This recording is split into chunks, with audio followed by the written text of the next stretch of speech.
At the bank, my son pushed a pen at me. "Just sign, Mom," he whispered, his eyes sharp and cold. My hand trembled as the paper slid under my fingers.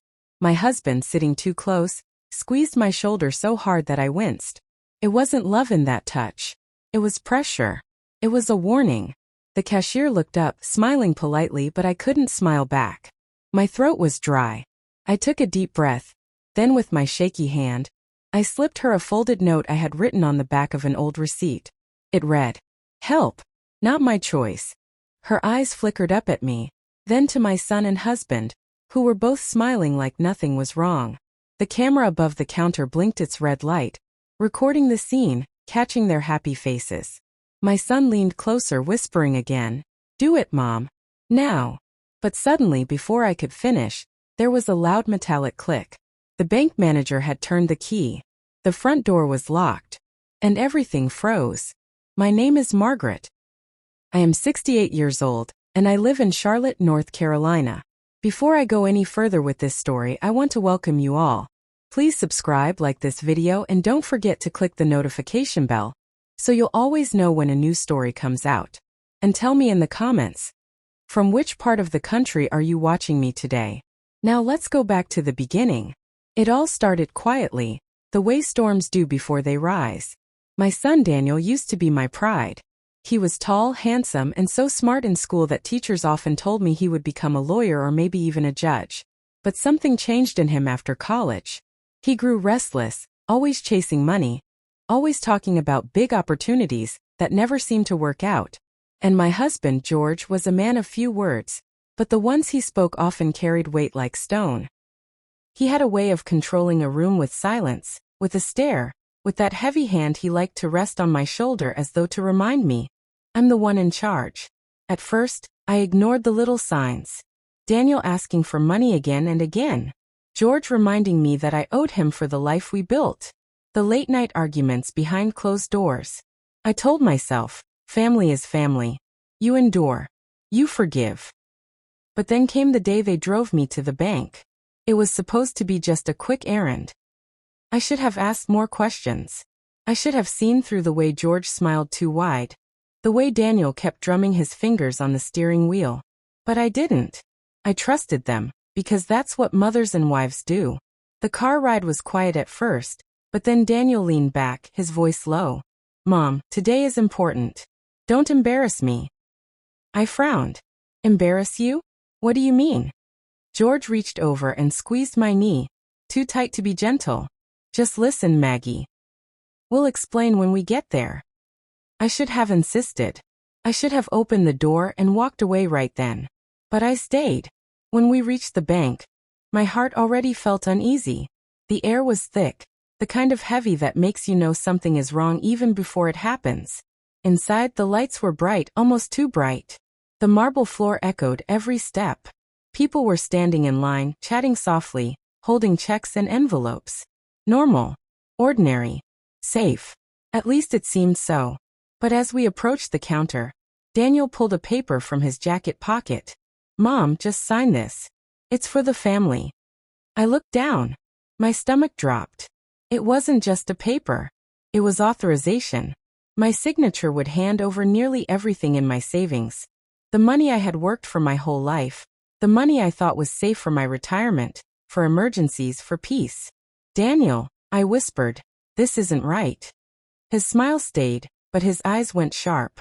"Just sign, Mom." That was when George's hand landed on my shoulder, heavy, crushing. He leaned close, his breath hot on my ear. "Do it, Maggie. Don't make this hard." And that was the moment my heart knew I had to choose. To stay silent and lose everything, or to risk everything by speaking out. My fingers shook as I reached for the pen. My eyes darted to the cashier. She was young, maybe in her 20s, with soft brown hair pulled into a bun. She gave me a polite smile, not knowing my whole life was unraveling in front of her. That's when I slipped her the note. And that's when the bank manager locked the door. The sound of that lock echoed through the hall like thunder. Heads turned. My son froze. My husband's grip tightened. And the loud click of the lock made the entire bank go silent. Everyone turned their heads toward the glass doors. The young cashier froze, her eyes wide, her hand still hovering over the paper I had pushed toward her. My heart pounded so hard I thought it would jump out of my chest. George's hand dug deeper into my shoulder. Daniel's smile faltered for the first time. "What's going on?" Daniel muttered, glancing around. His voice carried that sharp edge, the one he used when he felt out of control. The bank manager, a tall man in a navy suit, stepped forward from behind his glass office. His face was calm, but his eyes were watchful. "Ladies and gentlemen," he said, "we're just doing a quick security check. Please remain calm. No one leaves or enters until it is cleared." The room buzzed with whispers. A man in line sighed loudly. A mother pulled her little girl closer. But for me, that sound, the lock, was like a lifeline. Thought they know. Someone saw. Maybe I'll be safe. Daniel leaned closer, his teeth clenched. "Mom," he hissed, "don't you dare try anything." I swallowed, pretending to adjust my purse, but my hands were trembling. The cashier's eyes met mine again. She had seen the note. I prayed she had understood. George squeezed my shoulder again, harder this time. "Smile," he whispered. "Don't draw attention." So I did. I forced a weak smile, though my lips quivered. The cameras above caught us all. A smiling family, a happy scene. But inside I was screaming. The manager walked slowly toward the counter, his polished shoes tapping against the marble floor. His gaze swept across the room. He nodded politely at customers, but when his eyes landed on me, he paused. Just for a second. But I saw it. He knew something was wrong. "Everything all right here?" he asked, his voice smooth but careful. Daniel spoke before I could answer. "Yes, sir. Just helping my mom with some papers." "No problem at all." He sounded so convincing, like a lawyer defending a case. If I hadn't known better, I might have believed him myself. But the manager's eyes stayed on me. "Mom? Are you okay?" My throat tightened. My mouth felt dry as sand. George's fingers dug deeper into my skin, warning me. Daniel leaned in even closer. And in that moment I realized I had one chance. One. I looked at the manager, then at the cashier, then at the camera above us. I took a shaky breath and whispered, just loud enough to be heard, "Please help me." Daniel's hand shot out and slammed over mine on the counter, crushing my fingers around the pen. His smile returned, too wide, too forced. "She's fine," he said quickly. "A little nervous with all the security stuff going on, but she's fine." The cashier's lips parted slightly. The manager's brows furrowed. The tension in the room thickened. I could feel the other customers watching us now, sensing something wasn't right. "Ma'am," the manager said firmly, his voice louder this time. "Would you mind stepping into my office with me for just a moment?" George's grip turned into claws on my shoulder. "No need for that," he barked, his voice rough. "We'll finish our business and be out of your way." The whole bank went silent again. The mother with the little girl held her child tighter. The man in line leaned forward as though waiting for a fight. Daniel's jaw tightened. His other hand reached inside his jacket pocket.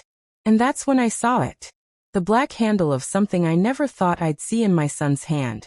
A gun. The moment I saw the black handle of the gun, my blood turned to ice. My own son.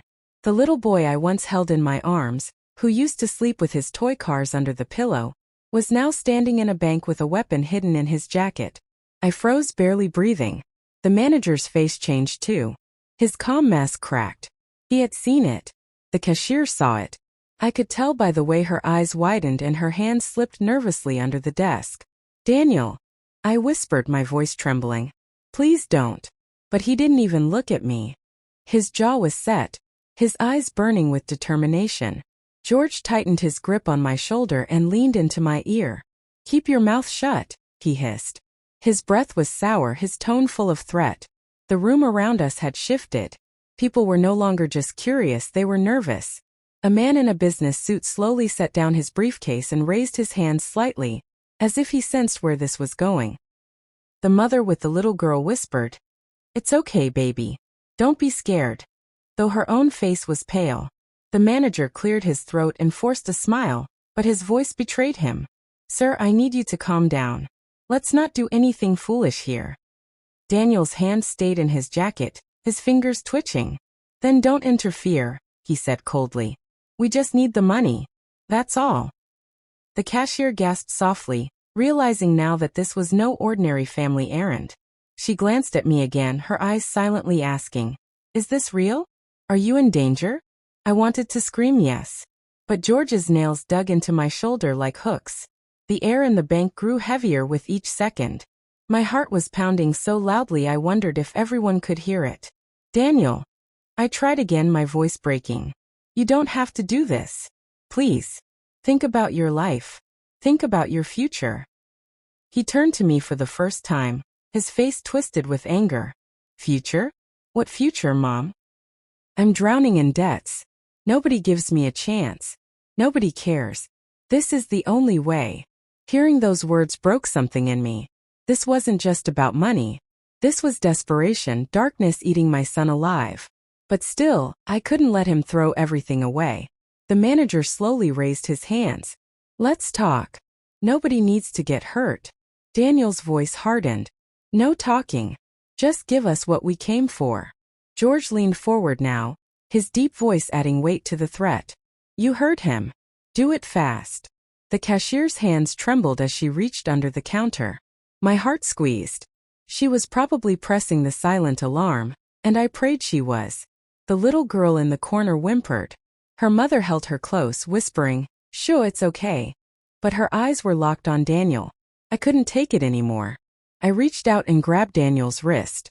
"No," I cried. "You're my son. I won't let you do this." His eyes blazed. He yanked his arm away so violently that the gun slipped into full view. Gasps erupted across the bank. Someone screamed. The manager's face drained of color. "Son," he said firmly, "think very carefully about what you're doing. That's a lot of lives in your hands." Daniel pointed the gun upward, not at anyone yet, but enough to make everyone in the room duck. "Shut up. Just shut up," he yelled. Tears blurred my vision. "Daniel, please," I begged, reaching out. "You're better than this." But he didn't look at me. He looked at the manager, then the cashier, then the people crouching in fear. His voice was sharp, cold. "Fill the bag. Now." The cashier, hands shaking, reached for a black deposit bag under the counter. She began stuffing it with stacks of bills. My knees felt weak. I wanted to fall. I wanted to scream. But George's hand on my shoulder reminded me that I was trapped, forced into this nightmare. Every second stretched longer than the last. My whole life replayed in my mind: birthdays, school plays, bedtime stories. How had it come to this? My son holding a gun in a bank, my husband forcing me into silence. The cashier slid the bag across the counter. "Please," she whispered. "Just take it and go." Daniel snatched it, his face hard, his eyes wild. He backed up toward the doors. "Nobody move," he warned, pointing the gun at the floor. But the doors were locked. The manager spoke quickly, trying to buy time. "The doors are on a security timer. They'll unlock soon. Just stay calm." Daniel cursed under his breath, pacing like a caged animal. He pounded the door with his fist. "Open it now." The manager shook his head slowly. "I can't. It's automatic." Panic spread across Daniel's face. He looked at George, who only nodded, calm as ever. "Hold it together, son," George said. "We'll get out." My stomach churned. How could George be so steady, so cold, while our son waved a gun around in front of terrified strangers? The sound of faint sirens grew in the distance. My breath caught. The alarm had worked. The police were coming. Daniel heard it too. His eyes widened. "No, no, no." He grabbed my arm, yanking me close, pressing the gun against my side. "You're coming with me, Mom. If they see I've got you, they'll back off." The room spun. My knees buckled. "Daniel, please." George stepped in front of us, shielding us both from the crowd. "Do it," he told him firmly. "She's the leverage." Tears spilled down my cheeks. My own husband telling my son to use me like a shield. The sirens grew louder. Red and blue lights flashed through the glass doors. The customers in the bank gasped, hope flickering in their eyes. But for me, hope was slipping away. Daniel pulled me tighter, his arm like a vice around me, the gun digging into my ribs. "Nobody's taking me down," he muttered, almost to himself. The doors rattled. Police voices shouted from outside. "This is the police. Drop your weapon and step away." Daniel pressed his forehead to mine, his breath shaky. "Don't make me do it, Mom. Don't you dare move." I sobbed, my voice barely a whisper. "You're my son. I love you. But this isn't you." His eyes filled with something. Fear, regret, anger all twisted together. For a split second, I thought maybe he would put the gun down. But then George's voice cut through the air like a blade. "Don't you dare quit now, boy. Finish it." And in that very instant, Daniel turned and aimed the gun.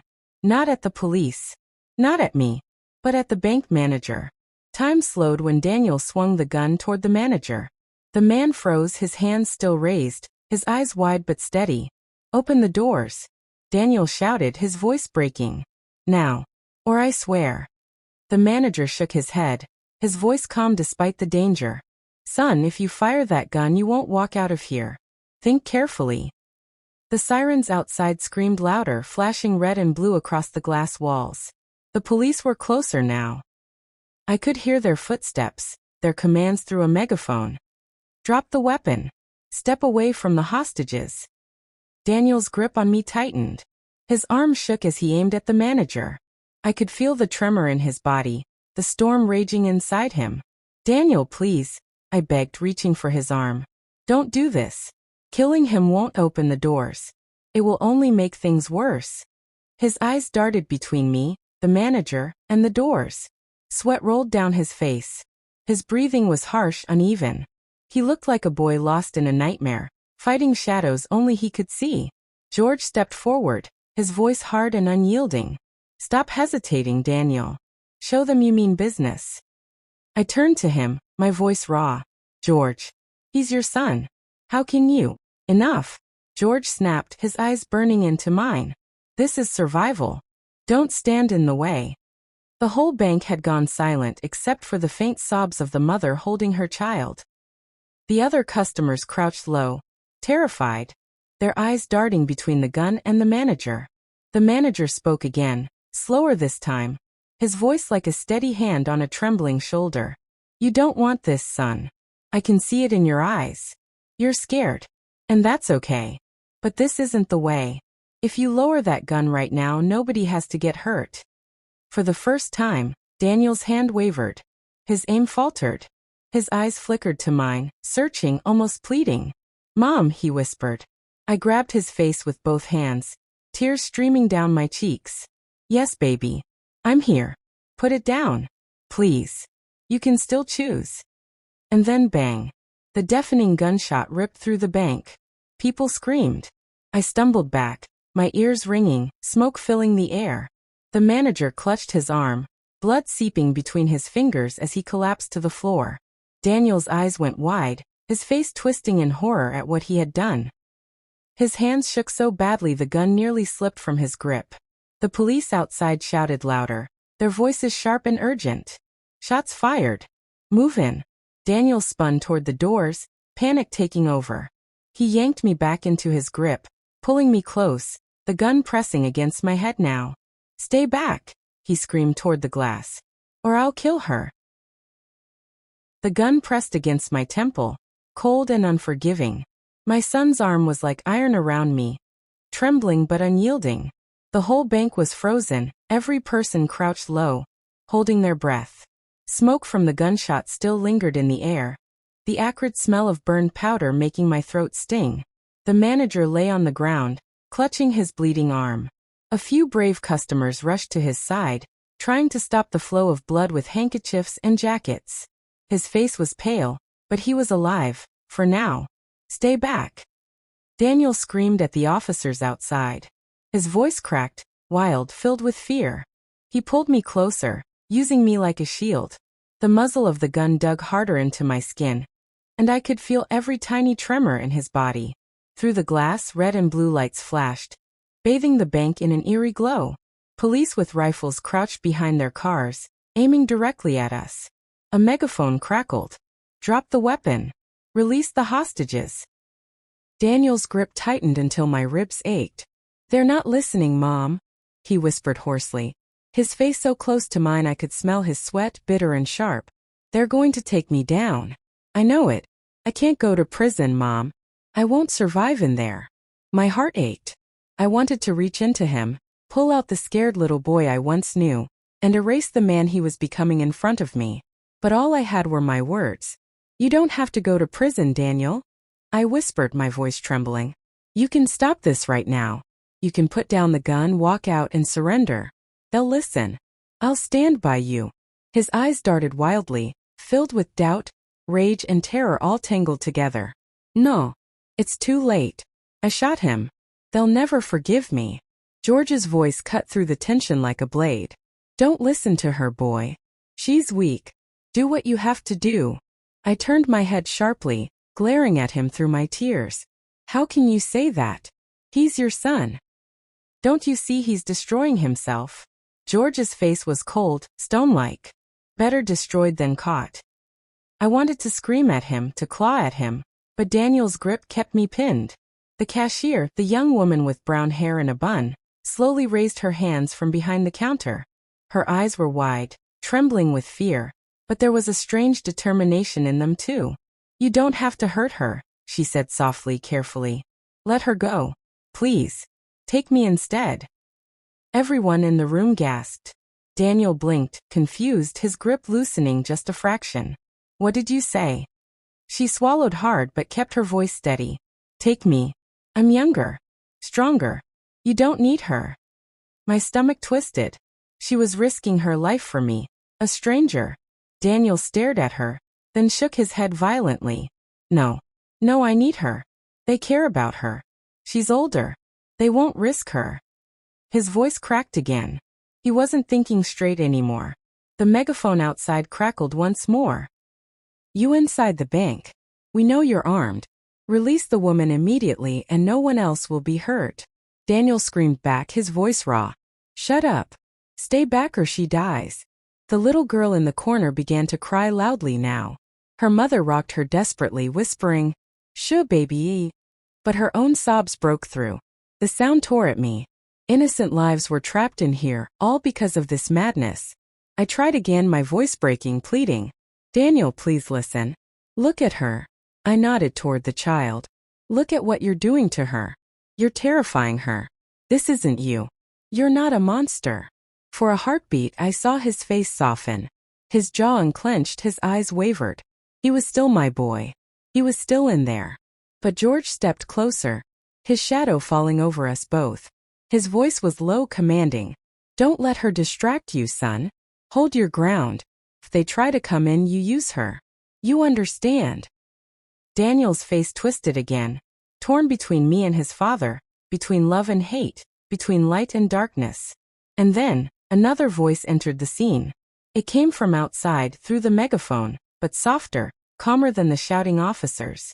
Daniel, my name is Officer Harris. I'm here to listen to you. I know you're scared, but I promise, we don't want anyone to get hurt. Daniel flinched at the sound, his grip tightening on me. They're lying, he hissed. They always lie. Officer Harris's voice was steady, patient. No, Daniel. I'm not lying. I know you didn't mean for this to happen. You just wanted help. And now everything feels out of control, doesn't it? Daniel's lips parted, his eyes flickering with surprise. He hadn't expected to be understood. Yes, he whispered, almost to himself. It's out of control. I seized the moment. Then let me help you, I said, pressing my hands against his arm. Please, Daniel. Hand me the gun. We can fix this together. For the briefest second, his hand wavered. The gun slipped just slightly from my temple. But then George barked, louder this time. Don't you dare, Daniel. You give up now, and your life is over. Do you hear me? Over. The spell shattered. Daniel jerked the gun back into position, his teeth clenched. Shut up, Mom. Just shut up. My heart cracked. I felt the hope slipping through my fingers. The police outside shouted again, their patience thinning. This is your final warning. Drop your weapon now. Panic surged through the bank. People sobbed, clutched each other, prayed under their breath. The little girl's cries echoed like a siren inside my skull. Daniel's body shook violently now, torn between surrender and destruction. Sweat poured down his forehead. His chest heaved with ragged breaths. "Mom," he whispered, broken, desperate. "I don't know what to do." Tears streamed down my face as I cupped his cheek. "Do the right thing, baby. Please. Give me the gun." His hand trembled. The barrel dipped. My heart leapt. But then crash. The glass door shattered inward as a flashbang exploded, filling the bank with blinding white light and deafening sound. People screamed. I fell to the ground, my ears ringing, my vision spinning. Daniel stumbled back, the gun clattering across the marble floor. And when my vision cleared, I saw him. George. He had picked up the gun, and he was pointing it directly at me. The ringing in my ears was still so loud that the world felt muffled, like I was underwater. My vision blurred, colors bleeding together from the flashbang. But when my eyes finally focused, the sight froze my heart. George. My husband. He stood tall in the center of the chaos, his face calm, almost smug. The gun looked natural in his hands, as though it belonged there. And he was pointing it at me. The customers cowered against the walls. The mother shielded her little girl with her body. The cashier peeked from behind the counter, eyes wide with horror. Daniel, my son, lay sprawled on the floor, blinking against the light, his hands still empty. George. My voice trembled. What are you doing? His eyes narrowed. What I should have done years ago. You've always been the weak link, Maggie. Crying, hesitating, begging. You'd ruin everything. My body went cold. Everything? This isn't a plan, George. It's madness. He sneered. No, it's survival. You think I'll let the police drag me out of here like some dog? No. I leave on my terms. He tapped the gun against his temple, and then pointed it back at me. And you'll be the example. Daniel groaned, pushing himself up on shaky arms. Dad, stop. His voice was raw, broken. Don't hurt her. George's gaze snapped to him. Stay down, boy. You've already failed me once today. Daniel's eyes filled with tears, but he dragged himself to his knees anyway. She's my mom. If you hurt her, you hurt me too. For a flicker of a second, George hesitated. His grip on the gun shifted. I saw it. I felt it. I stepped forward, though my legs shook. George, look at me. We've built a life together. A home. A family. Don't throw it away like this. His lip curled. That family is what dragged me down. You with your softness. Him with his failures. I carried us all, Maggie. And now I'll carry myself out. The gun rose higher, aimed squarely at my chest. The police outside shouted again through the shattered doors. Drop the weapon. Now. Their voices were sharp, commanding, closer than before. George ignored them. His eyes locked on mine, cold and final. Daniel staggered to his feet, his body shaking. Dad, don't, he screamed. If you shoot her. George pulled the trigger. A thunderous click echoed through the bank. Empty. The gun was out of bullets. George's eyes went wide, and for the first time fear cracked his mask. Daniel lunged at him, tackling him to the floor. The gun skidded across the marble, spinning to a stop at my feet. I stared at it, my breath ragged, my hands trembling. And then I heard it. Heavy boots pounding across the floor. The police stormed in, rifles raised, shouting commands. On the ground. Hands where we can see them. But George wasn't finished. He twisted under Daniel's grip, his hand darting toward the knife strapped to his belt. Chaos exploded inside the bank. Police officers in black gear rushed through the shattered glass doors, their rifles raised, voices booming with authority. On the ground. Drop the weapon. Hands where we can see them. Daniel and George rolled across the marble floor in a violent struggle, grunting and growling like wild animals. My heart slammed against my ribs as I saw George's hand reaching for the knife strapped to his belt. His eyes were wild, filled with rage and desperation. Dad, stop. Daniel shouted, his voice cracking under the strain as he tried to pin George down. But George was stronger than he looked. Years of working with his hands had left him with an iron grip. He twisted, forcing Daniel off balance, and the knife slipped free from its sheath.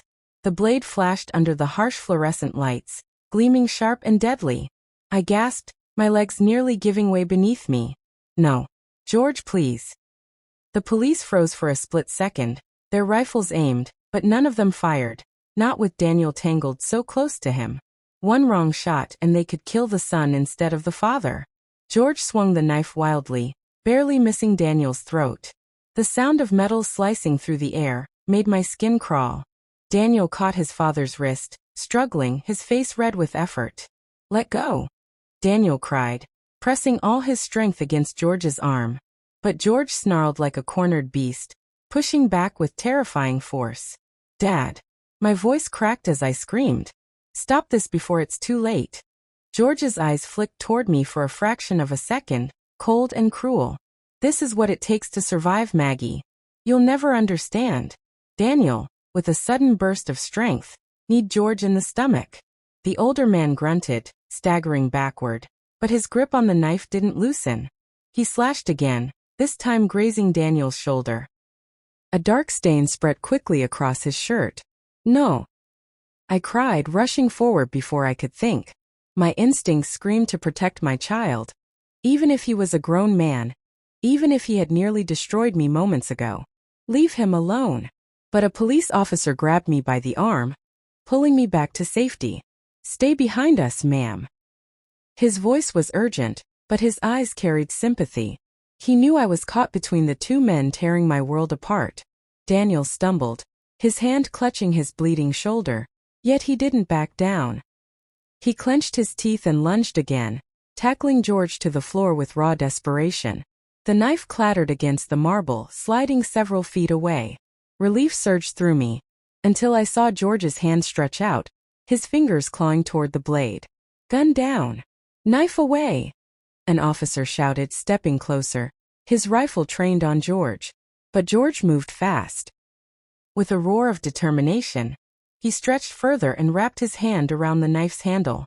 The officers tensed, their fingers hovering near their triggers. "Don't shoot!" I screamed. My voice cracked, echoing through the bank. My entire body trembled.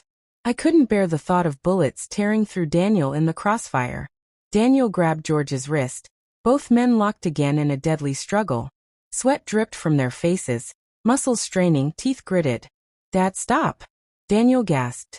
"This isn't survival, it's madness." For the first time, George's eyes flickered with something. Hesitation? Doubt. But then the anger surged back, darker than ever. "You're weak, boy. Just like your mother. And weakness doesn't survive in this world." He shoved Daniel off with a violent thrust and rose to his feet, knife raised high. My heart stopped. The officers raised their rifles, their voices thunderous. "Drop it! Drop it now!" Daniel staggered back, holding up his hands, his chest heaving. Blood soaked his shoulder, but he stood tall, staring at his father with tear-filled eyes. "If you kill me, Dad, then what's left of you?" The bank went silent, the kind of silence so heavy it presses against your ears. Even the mother in the corner stopped whispering, her child staring wide-eyed at the unfolding nightmare. George stood frozen, the knife trembling in his hand. His chest rose and fell rapidly. His eyes darted between Daniel, the police, and me. And for a fleeting second I saw it, the man I married. The man who once carried me across the threshold of our first home. Who read bedtime stories to Daniel when he was small. For just a heartbeat his face softened, the rage cracking like thin glass. But then it was gone. "No one tells me what to do," he growled, raising the knife again. A gunshot rang out. The sound was deafening. I screamed, covering my ears, my knees buckling. The entire bank erupted in chaos. George dropped the knife. His eyes went wide with shock as he stumbled backward, clutching his leg where the bullet had struck. Blood spread quickly across his pants. He collapsed onto the marble floor, groaning in pain, the fight finally leaving him. The police rushed forward, shouting commands. "Hands behind your back. Don't move." Two officers pinned George down, slapping cuffs onto his wrists while another kicked the knife away. I staggered toward Daniel, my hands shaking. "You're bleeding," I whispered, reaching for his shoulder. Tears blurred my vision as I pressed my hand over his wound. Daniel's eyes filled with tears too, not just from pain, but from something deeper. Regret. Shame. "Mom," his voice cracked weak. "I'm sorry." The officers surrounded us, one kneeling beside Daniel to press gauze against his wound. Another offered me support as my legs trembled beneath me. "You'll be okay, son," the officer said firmly. "The ambulance is on its way." But Daniel shook his head, his eyes locked on me. "No, Mom. I ruined everything. You should hate me." I cupped his face, my tears falling onto his cheeks. "You're my son. I'll never stop loving you. But you have to face what you've done." His lips quivered. "I don't want to go to prison." "You have to," I whispered. "That's the only way to make this right." The ambulance sirens grew louder outside, closer and closer. The young cashier sobbed quietly behind the counter, relief washing over her face. The mother hugged her daughter tightly, rocking back and forth as though she never wanted to let go. The officers dragged George past me, cuffed and bleeding, his face twisted with fury. "This isn't over, Maggie," he spat. "You think you've won? You've only made me stronger." I shivered, my heart pounding. Even in defeat, his words carried poison. Daniel slumped against the officer, holding him up, his strength fading. His blood stained my hands, warm and sticky. "Stay with me," I begged, clutching him close. "Don't you leave me, Daniel." His eyes fluttered, his voice faint. I just wanted to make you proud." My tears came harder. "Then start now. Live. Face the truth.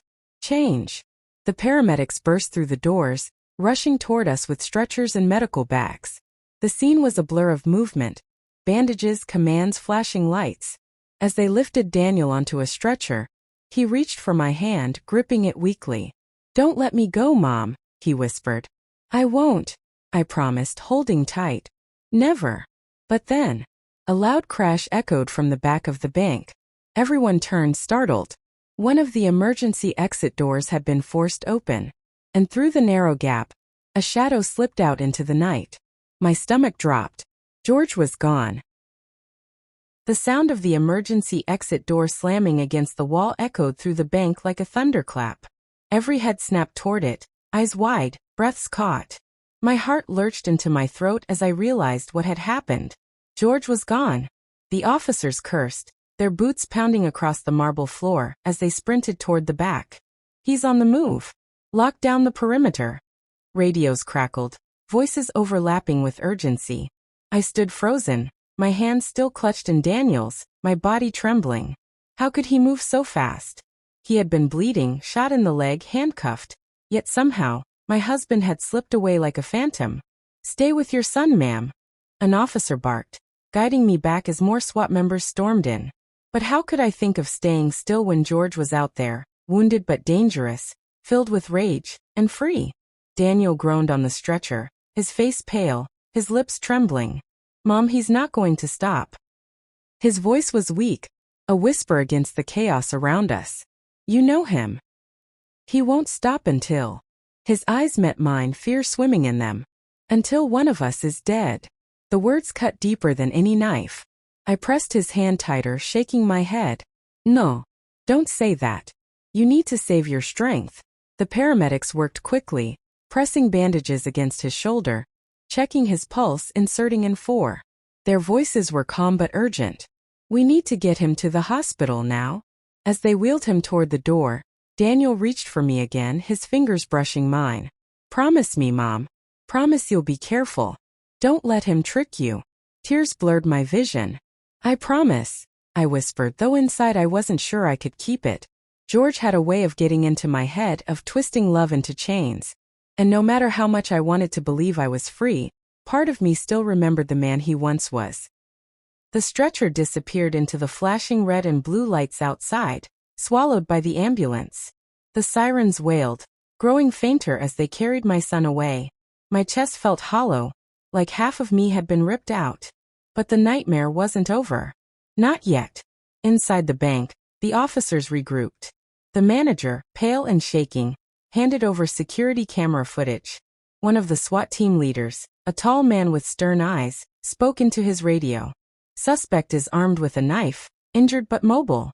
Caucasian male, mid-50s, gray hair, wearing bloodstained jeans and a plaid shirt. Repeat, suspect has escaped custody. All units, search radius 1 mile. Lock down intersections." My knees weakened. That description, It was so plain, so ordinary. George could vanish into the night, blending into any crowd, any shadow. One officer approached me gently. "Ma'am, are you injured?" I shook my head, though my whole body felt like it was unraveling. "No, but he's my husband. You have to find him. Please." "He won't stop." The officer nodded, his expression grave. "We will, ma'am. But for your safety we need to move you to a secure location. He may come looking for you." My throat tightened. The thought of George hunting me down sent a chill through my veins. But another thought terrified me even more. George going after Daniel in the hospital. I clenched my fists. "No. He'll go for our son. You need to protect him." The officer exchanged a look with his partner. "We'll have units guard the hospital, I promise. But right now you need protection too. If he contacts you, don't engage. Call us immediately." I nodded numbly, but inside doubt gnawed at me. George had always been clever, always one step ahead. The police underestimated him once already, and now he was gone. The bank slowly emptied as shaken customers were escorted out. The mother carried her little girl, whispering soothing words, though her eyes still darted nervously toward the exits.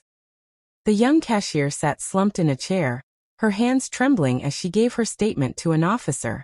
The air still smelled of smoke and blood and fear. And through it all, I stood there, hollow and trembling, wondering how everything had spiraled so far out of control. Hours earlier, I had simply walked into a bank with my husband and son, thinking it was an ordinary day. Now the world had turned upside down. My son lay in a hospital bed, bleeding from wounds inflicted by the man who raised him. My husband, the man I once loved, was now a fugitive with a knife, bleeding but dangerous. And me? I was caught between them, torn in two, trying to hold on to what little strength I had left. As the officers finally guided me outside into the cool night air, the flashing lights painted the street in red and blue. Reporters had already gathered, their cameras flashing, voices calling out questions. "Ma'am, were you held hostage? Is it true your husband was involved in the robbery attempt? Did you know your son was part of this plan?" Their words cut me like glass. I lowered my head, shielding my face with my hand, not ready to answer, not ready to share the nightmare that had unfolded inside. The officer shielded me, pushing the reporters back. "Give her space. No comments tonight." As I was led into a police vehicle, my thoughts swirled in a storm. Where was George now? Was he limping through dark alleys, leaving a trail of blood behind him? Was he hiding in some shadow, waiting, watching, plotting his next move? Or worse, was he already on his way to the hospital, to finish what he started? The police cruiser pulled away, the bank shrinking behind us. But my heart didn't calm. My fear only grew, because I knew George better than anyone. And George was not the kind of man who would accept defeat. The night swallowed me as the police cruiser sped away from the bank. Streetlights blurred past, their glow weak against the weight pressing down on my chest. The officer driving spoke into his radio, calm but firm, giving updates. Suspect last seen heading southbound. Blood trail confirmed. Units in pursuit. Blood trail. The word stuck to me like glue. George was hurt, badly enough to leave a path behind him. Yet I knew him. Pain only made him angrier, more dangerous. He wasn't a man who surrendered. He was a man who hunted.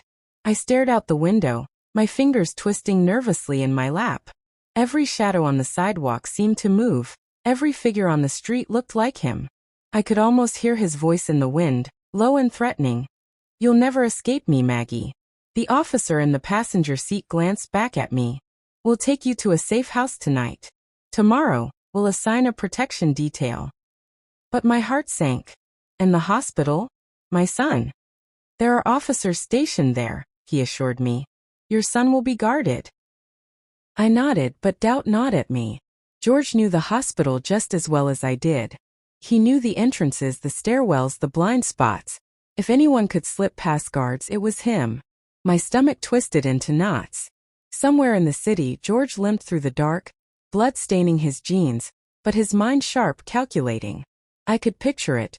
His eyes darting, his hands steady despite the pain, his will unbroken. He had lost the bank, lost his grip on Daniel, But he hadn't lost his fury. And I knew exactly where he would go next. Not me.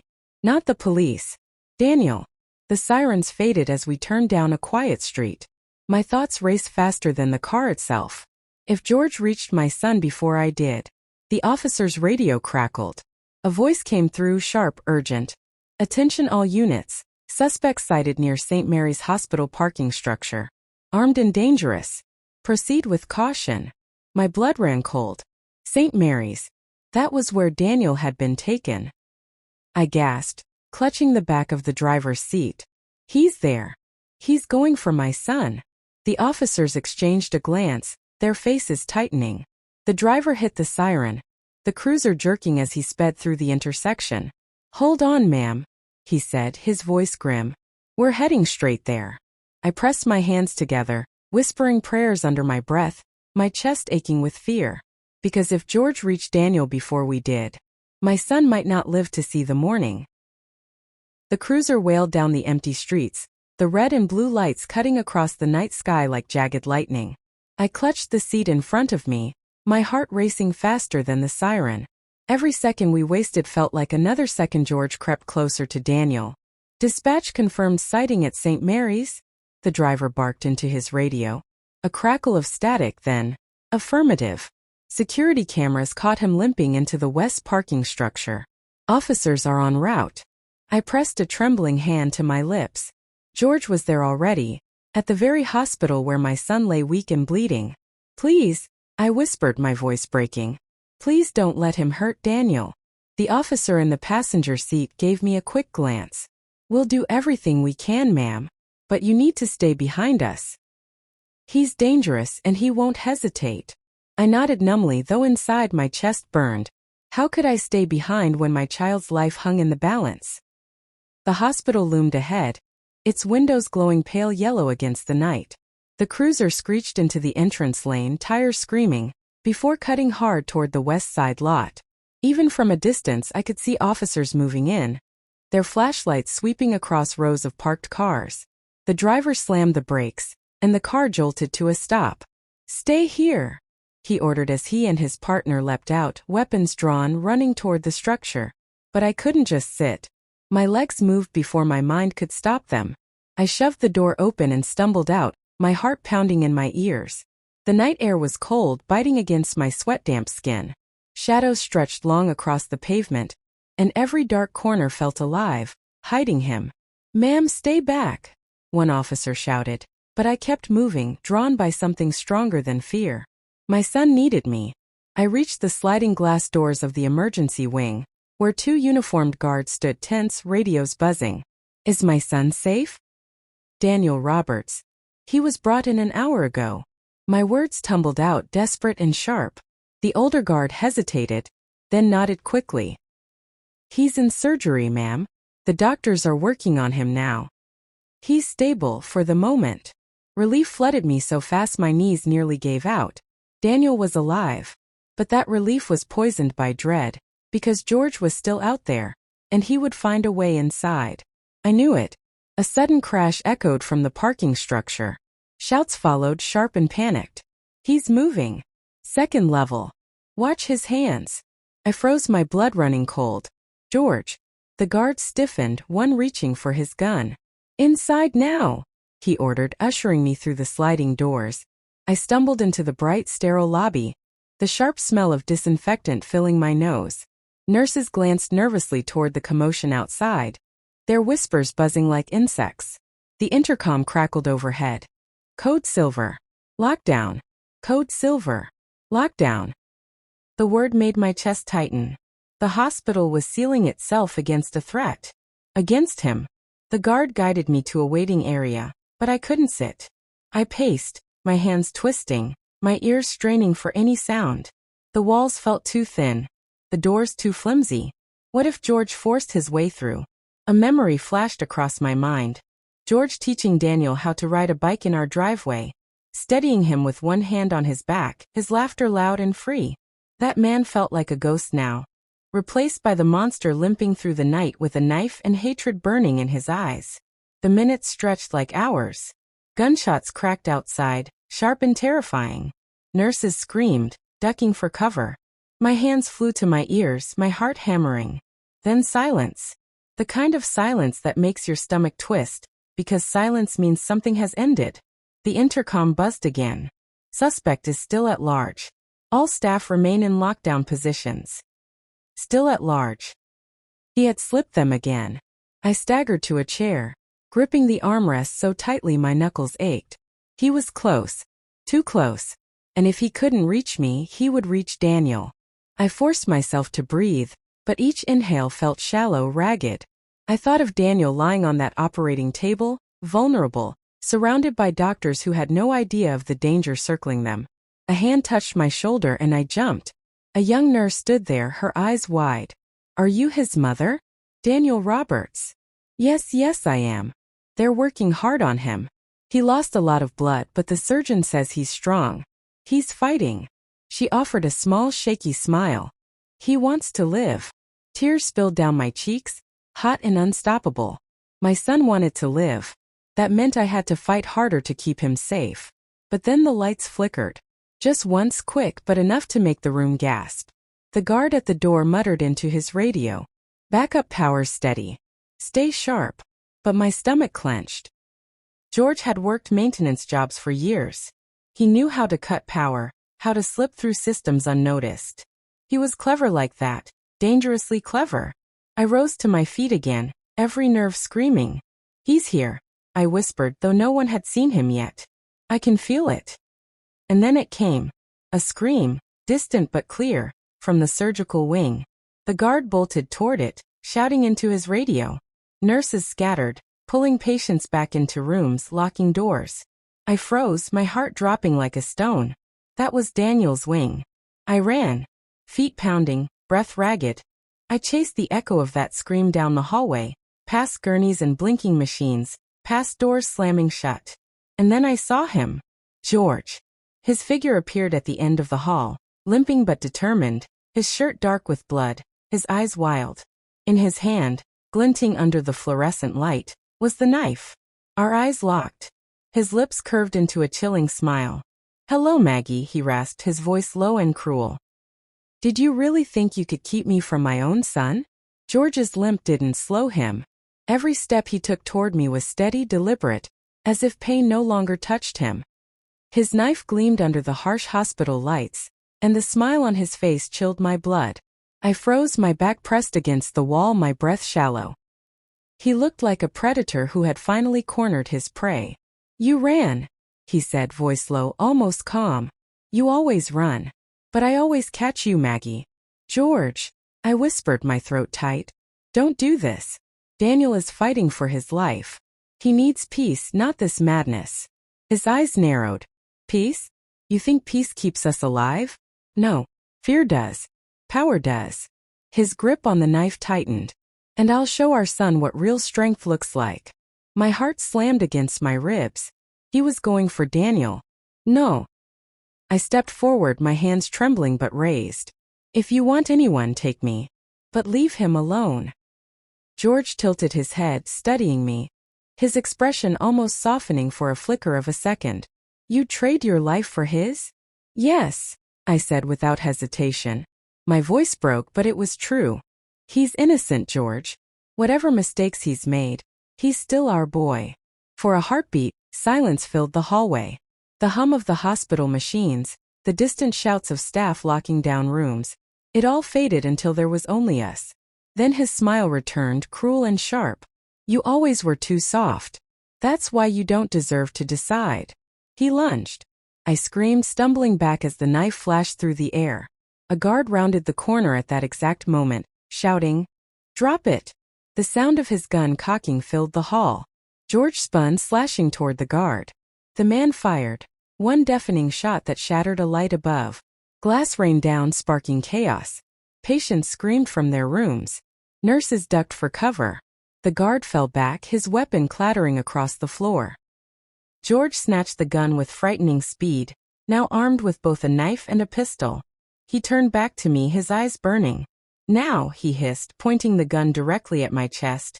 You're going to watch me finish this. My knees locked, my breath caught. For the first time in my life, I felt certain I was about to die. But then, from behind George, a door burst open. Daniel staggered into the hall, weak and pale, still in his hospital gown, and four trailing from his arm. His voice cracked as he shouted, "Dad, stop!" Daniel's voice cracked through the hallway like lightning. "Dad, stop!" I spun toward him, my heart seizing. My son stood barefoot on the cold hospital tiles, his face pale, his gown hanging loose on his thin frame, and four tube dangled from his arm, the tape already peeling as blood stained the cotton where his shoulder wound still bled. He looked so fragile, yet his eyes burned with a fire I hadn't seen in years. George froze. For a moment the knife in his left hand trembled, the pistol steady in his right. He turned slowly, his gaze fixing on his son. His jaw tightened, his lips curling into something between pride and scorn.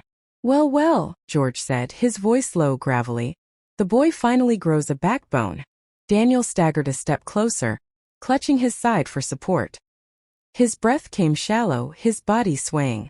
But still he didn't stop. His voice, though weak, carried across the hall. "You don't have to do this. Not to Mom. Not to me. It doesn't have to end like this." George's laugh was hollow, a sound that echoed cold against the sterile walls. "Doesn't have to end like this? Look around you, boy. It already ended. The moment you betrayed me at that bank, the moment you chose weakness over strength, it was finished."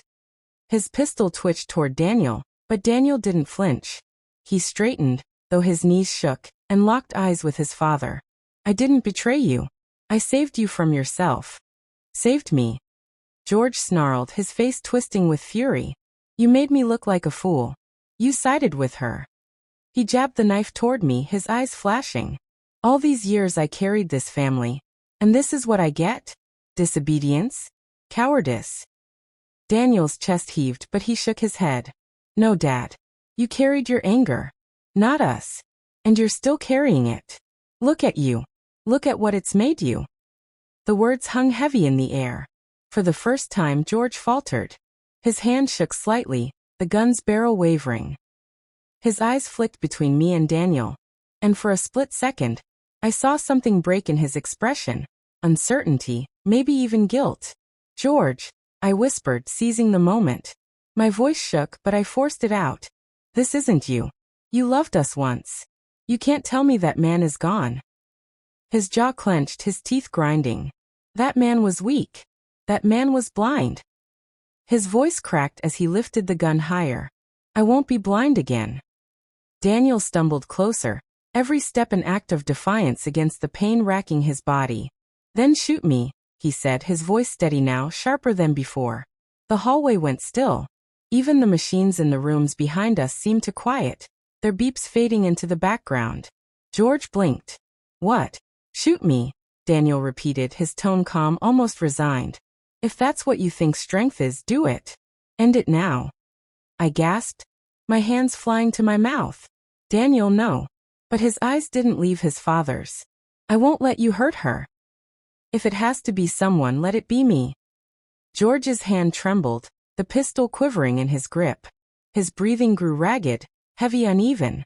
He looked at Daniel, the son he had raised, the boy who once rode on his shoulders, the boy he had scolded and praised and fought with. And something inside him seemed to fracture. "No," he muttered under his breath. "No, you're not supposed to." His words trailed, broken, as if he couldn't finish. Daniel took another step forward, so close now I could see the blood dripping from his arm onto the white floor. "You always told me a man protects his family. That's the only lesson you ever gave me worth keeping. So protect us now, Dad." Put the gun down. For a heartbeat, the world held still.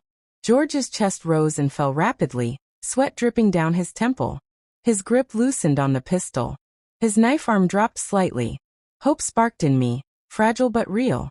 But then, a shout erupted at the far end of the hall. "Drop it now. Hands up." Police officers flooded the corridor, their rifles trained, their boots pounding the tiles. George's eyes widened. In that instant, whatever softness had flickered in him vanished, crushed beneath rage. He whipped the gun back toward Daniel, his face twisting. "No one tells me what to do," he roared. The officers shouted again. "Drop it. Don't move." Daniel stood frozen, his body trembling but his eyes locked on his father's. Dad, please. The moment stretched thin, fragile, ready to snap. And then George lunged. He grabbed Daniel by the collar, yanking him forward, pressing the knife against his throat. The pistol swung toward the officers. Daniel cried out in pain, struggling, but George's grip was iron. No one comes closer. George bellowed, his voice echoing through the hall. Or I slit his throat. The officers froze, their guns still raised, their faces grim. I felt my legs go weak, but I forced myself to move forward, my voice breaking through the chaos. George, stop this. He's your son. Not anymore. George spat, his eyes blazing with madness. He pressed the knife tighter against Daniel's neck, drawing a thin line of blood. My heart shattered. Daniel's face twisted in pain, but his voice came out steady, defiant. Do it then. Prove to everyone what kind of man you really are. The hallway filled with shouts, screams, the buzz of radios. But all I saw was George's trembling hand, the knife glinting inches from my son's throat. George's arm clamped around Daniel's neck, the knife pressed so close I could see a bead of blood roll down his throat. Daniel gasped, his body trembling, but he didn't fight. He just locked eyes with his father, refusing to look away. The officers kept their guns raised, their voices firm but urgent. Drop the weapons. Let the boy go. Stay back. George roared, jerking Daniel closer. His wild eyes darted between the police, then to me. You think you can take me down? You think she can betray me, and you'll just walk away with my son? His voice cracked deeper now, desperate. No. He's mine. Mine. I felt my knees weaken, but I forced myself forward a step. George, please listen to me. My voice shook, but I steadied it with every word. This isn't strength. This is fear talking. If you kill him, you don't win, you lose everything. He glared at me, his face twisted with rage. I already lost everything the day you stopped respecting me. Daniel coughed, struggling for air. Dad, you don't need to prove anything. Not to them. Not to her. Not even to me. His voice wavered, but it was strong enough to cut through the tension. You're still my father. That's enough. For a second, just a second, George's grip loosened. His breathing hitched, his eyes darted away, as though Daniel's words cracked the armor he wore. The officers noticed. Now's your chance, one said firmly. Put the weapons down. Walk away alive. But George's face hardened again. He lifted the pistol, aiming it wildly toward the officers.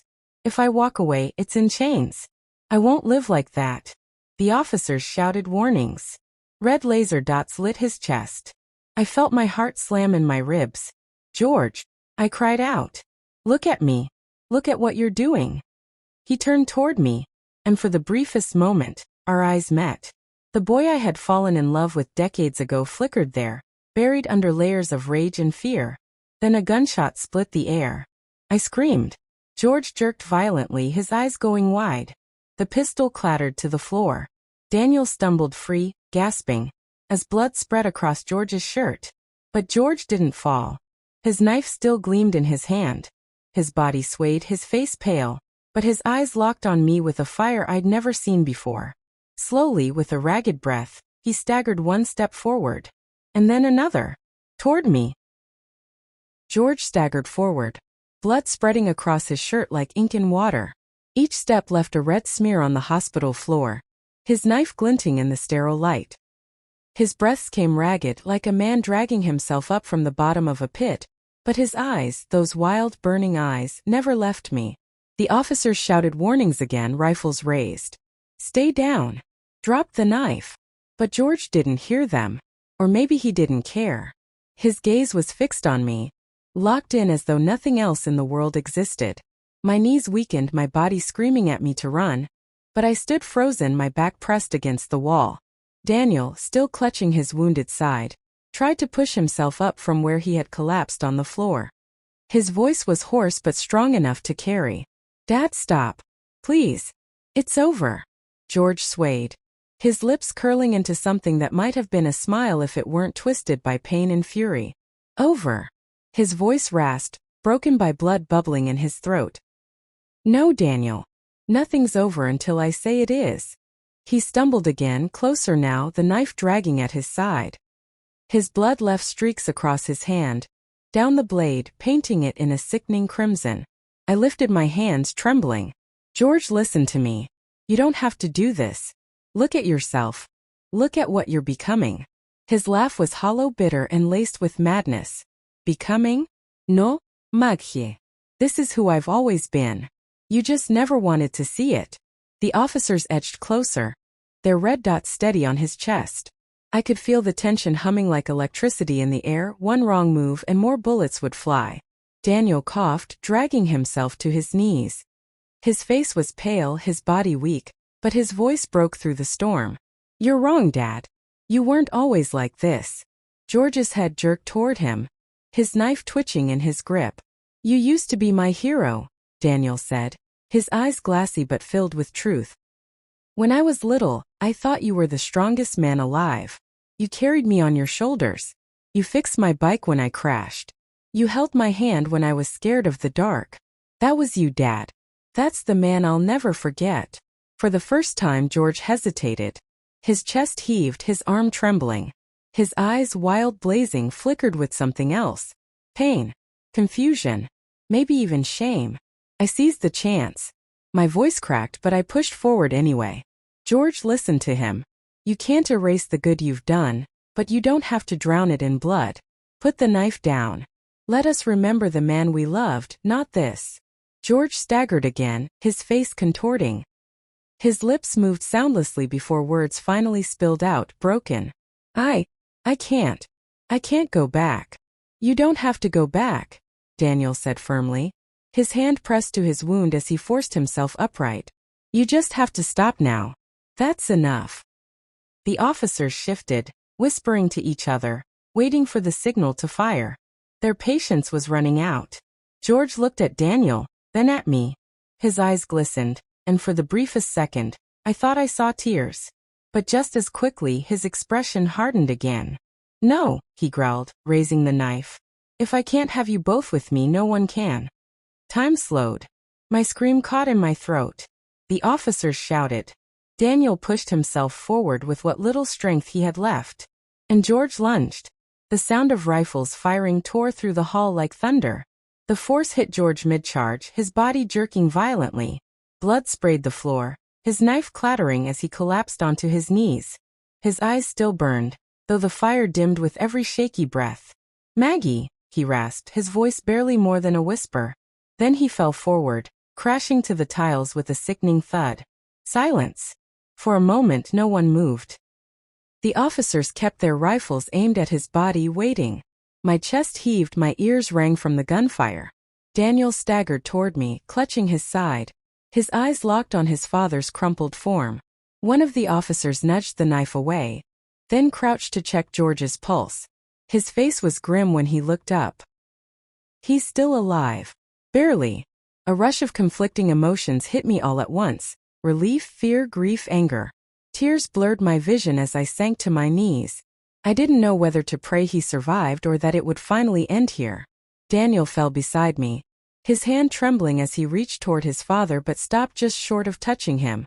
His lips quivered. Why, Dad? Why couldn't you just stop?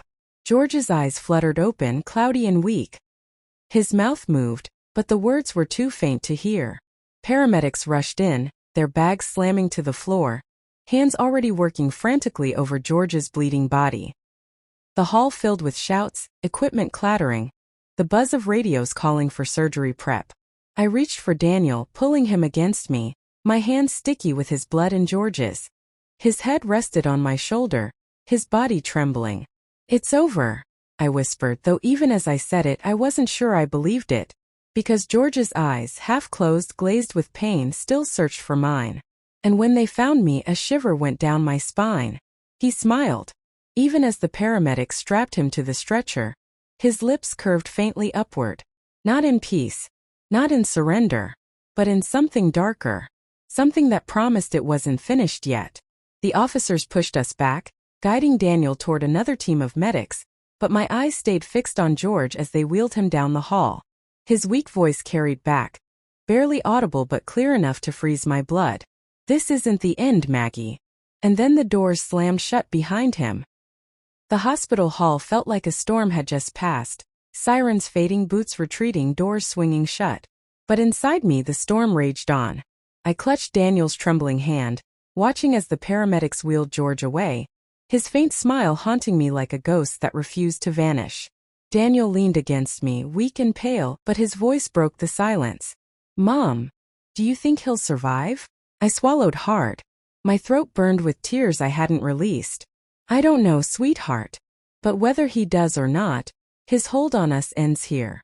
I wanted to believe it, needed to believe it. But George's last words echoed inside me like an echo in a dark cave. "This isn't the end, Maggie." Hours passed. Daniel was taken back into surgery for his wounds. I sat alone in the waiting area, my hands still stained, my heart numb. Families moved around me, nurses hurried by, announcements crackled overhead. But I sat still, replaying everything. The bank, the knife, the gun. The look in George's eyes when Daniel begged him to stop. And yet, even through all the fear and pain, there was a lesson I couldn't ignore. Evil doesn't just appear overnight. It grows slowly, quietly, when love is replaced by control, when pride hardens into cruelty. And if you don't stop it early, it spreads until it destroys everything in its path. George had once been a man I loved, a man who carried our son on his shoulders, who kissed me under fireworks, who promised forever. But he let his anger consume him, and by the time I saw it clearly, it was too late to turn him back. I whispered to the empty chair beside me, "Love without kindness is just another kind of prison." When Daniel finally returned from surgery, weak but alive, I held his hand and kissed his forehead. His eyes fluttered open and he whispered, "We're free now, Mom." I smiled through my tears. "Yes, baby, we are." The next morning, a nurse entered quietly, her face solemn. "Mrs. Harris?" she asked softly. "George didn't make it through the night." I nodded, my breath trembling. I felt no relief, no triumph, only sorrow for the man he had been, and the man he chose to become. I leaned close to Daniel, brushing his hair back as he slept. "We'll be okay," I whispered. "We'll carry the good, and let go of the rest." And for the first time in years, I meant it. To everyone listening to my story, thank you for walking this journey with me. My name is Maggie, I'm speaking from North Carolina, and I'm 72 years old. If this story touched you, don't forget to subscribe, like, and click the notifications button so you won't miss more stories like this. And tell me in the comments, from which part of the country are you watching? Because at the end of the day, stories like mine remind us all, love should heal, not hurt.